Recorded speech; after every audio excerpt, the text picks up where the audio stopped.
किसान मंच के वो आए। उनके बाद इन्हीं की ऑर्गेनाइजेशन के लालू तिवारी जी बोलेंगे। इन दोनों का समय 20 मिनट।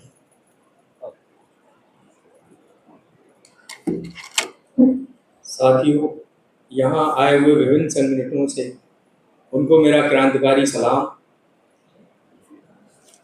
साथियों, मैं जो यहाँ क्रांतिकारी किसान मंच की उपस्थिति और यहाँ जो इसका थोड़ा इतिहास के बारे में उस पर बात रखूँगा। साथियों, हम यूपी के 2 जिलों में काम कर रहे हैं, बरेली और बलिया, और उत्तराखंड के कालाटुंगी में। कालाटुंगी की अगर मैं बात करूं तो जैसे किसान आंदोलन चला, किसान आंदोलन के दौरान जब साथियों ने वहाँ पे विभिन्न गतिविधियां देखी, जो साथी बात कर रहे थे कि 3 कृषि कानूनों के खिलाफ जो देश में अलग अलग विभिन्न संगठन और विभिन्न तबका अपने इलाकों में जाकर वहाँ की समस्याओं को लेकर वहाँ विभिन्न संगठन बने, उसी दौरान कालाटुंगी में भी क्रांतिकारी किसान मंच का उदय हुआ। साथियों, ये संगठन शुरुआती दौर में जो वहाँ की स्थानीय जो लड़ाइयाँ थी, उसको किस तरीके से जो एक बड़े संघर्ष को जोड़ता है। वहाँ स्थानीय तौर पर जो जानवरों को लेकर, दूध को लेकर, और जो नदियां हैं उनके पानी को लेकर, और जो एसकेएम की जिस तरीके से जो कॉल आती है उनको लेकर, जो जोड़ते हुए किसानों के बीच में जब हम लोग जाते हैं तो वहाँ जो साथी बात कर रहे थे कि शुरुआत में जब किसान संगठन जो पुराने संगठन हैं उनका एक जिस तरीके का नज़रिया है, और हम जब अपने आप को क्रांतिकारी कहते हैं तो एक क्रांति का एक संदेश है जो समाज में ले जाने का। तो किसानों के बीच में हम किस तरीके से उस संदेश को ले जाएं, वो ले जाते हुए हम कालाटुंगी में विभिन्न जो जिस तरीके से संगठन को बनाना, एक ज़मीनी जो प्रक्रिया हमने अपनाई, छोटी छोटी समितियां बनाई, उन समितियों से उनकी मीटिंगें करी, अलग अलग इलाकों में जाके उनको इकट्ठा किया, फिर आज हम एक क्रांतिकारी किसान मंच कालाटुंगी का निर्माण किया। ऐसे ही हम जब बरेली की बात करें तो वहाँ जिस तरीके से अलग अलग 12 गांवों में एक संघर्ष रहा, वहाँ भूमि अधिग्रहण के खिलाफ एक लंबा संघर्ष चला। शुरुआती दौर में जब हम देखें तो जिस तरीके से हिंदुस्तान के अंदर जो किसानों की समस्याएं बनी हुई हैं, बरेली जो इलाका है उसमें एक ये समझने की ज़रूरत है कि वहाँ कोई इस तरीके के किसान संगठन काम नहीं कर रहे थे।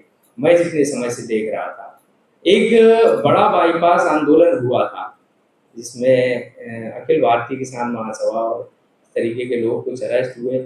मैं भी उस समय डिग्री कॉलेज में पढ़ता था तो उसमें शामिल भी हुआ।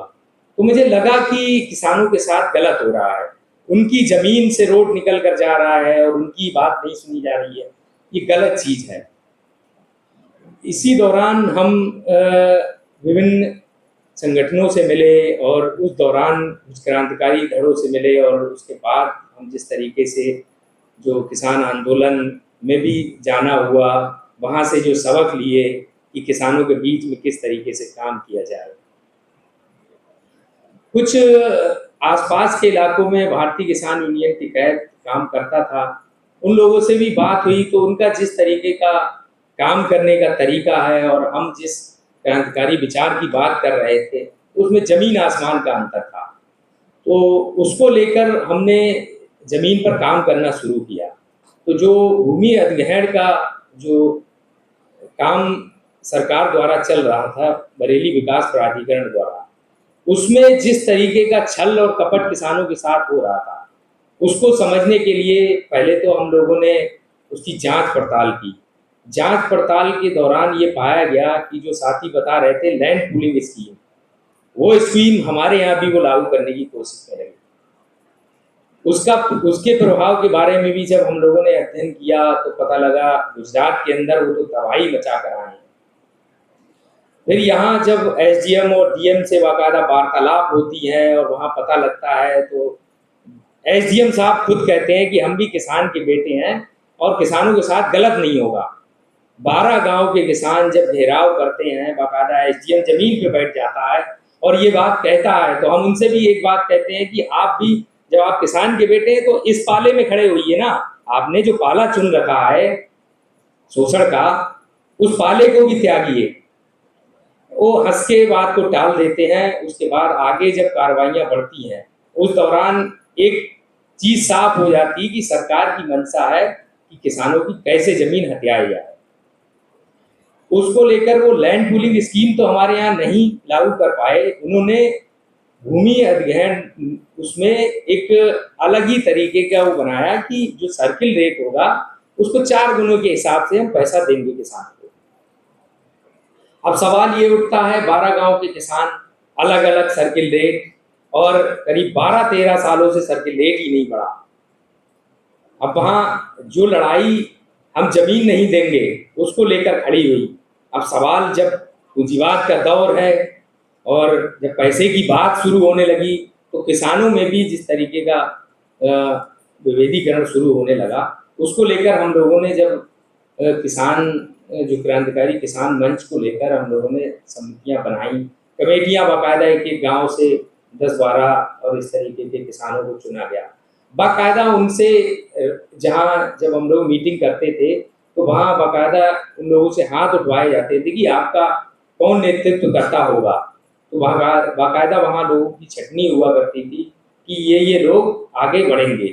तो अपने गांव से मैं था।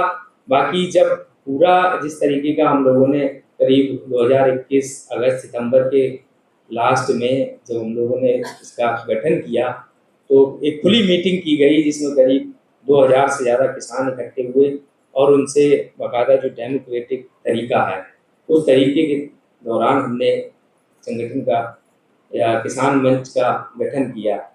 और इन्हीं गतिविधियों को लेकर हम जैसे जो स्थानीय तौर पर ये बीडीए का जो आंदोलन रहा, इसको लेकर बीडीए का सचिव का घेराव, बीडीए का उपाध्यक्ष का घेराव। उपाध्यक्ष तो इतना बदमाश आदमी था कि किसानों को डायरेक्ट ये कहता था कि आपके जो जनप्रतिनिधि हैं वो मेरे यहाँ आके कुर्सी पे बैठते हैं और आप कह रहे हो कि मुझे जमीन पे आओ।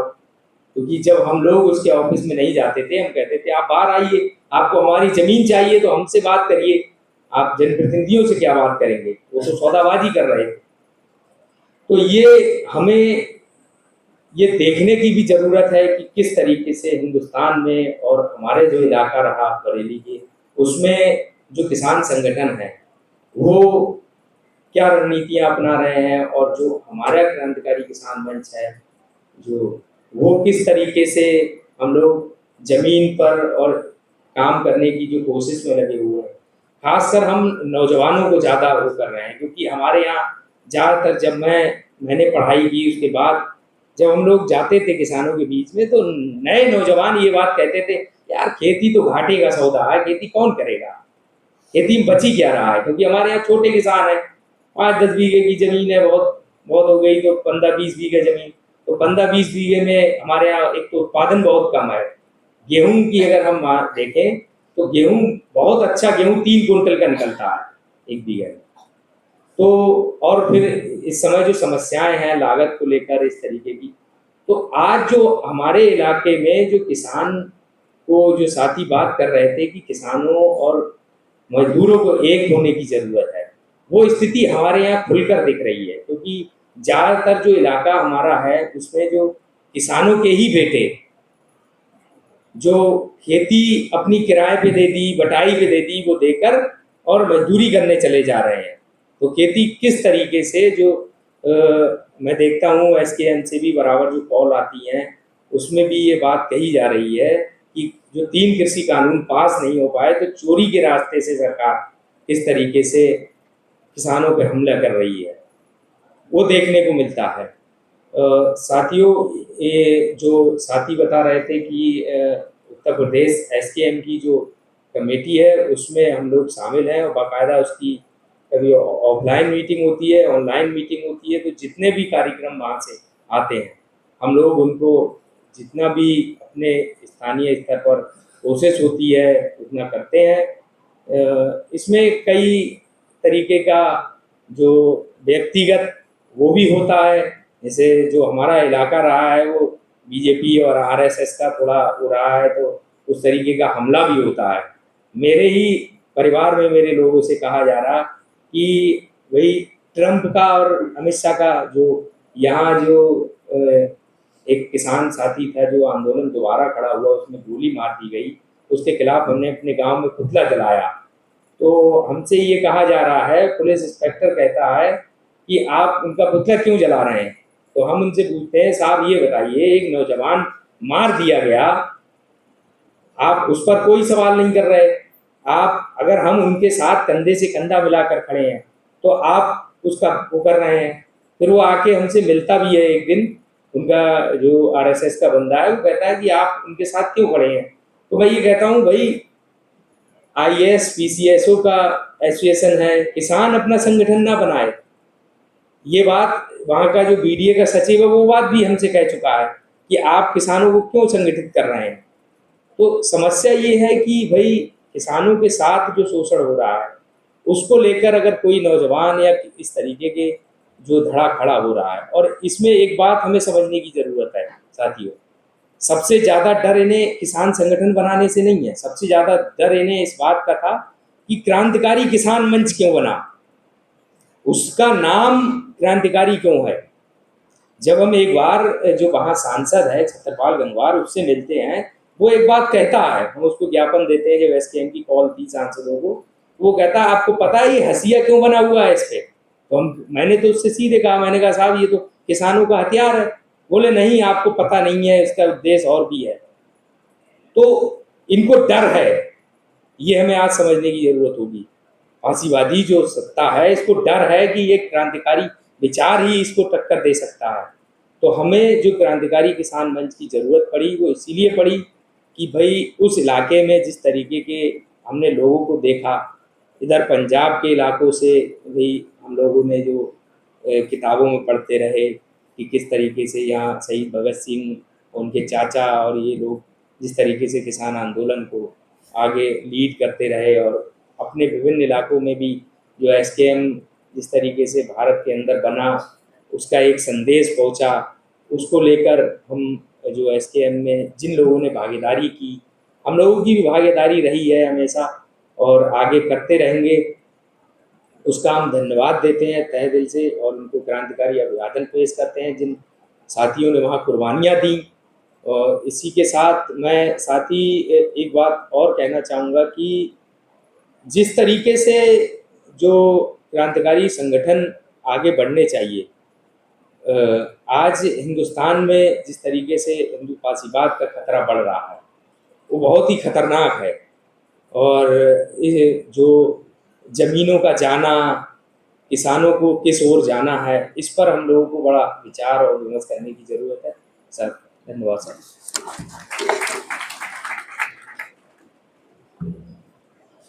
ये थे क्रांतिकारी किसान मंच के हिमांशु जी, इन्हीं की जूनियर के लालू तिवारी जी बोलेंगे।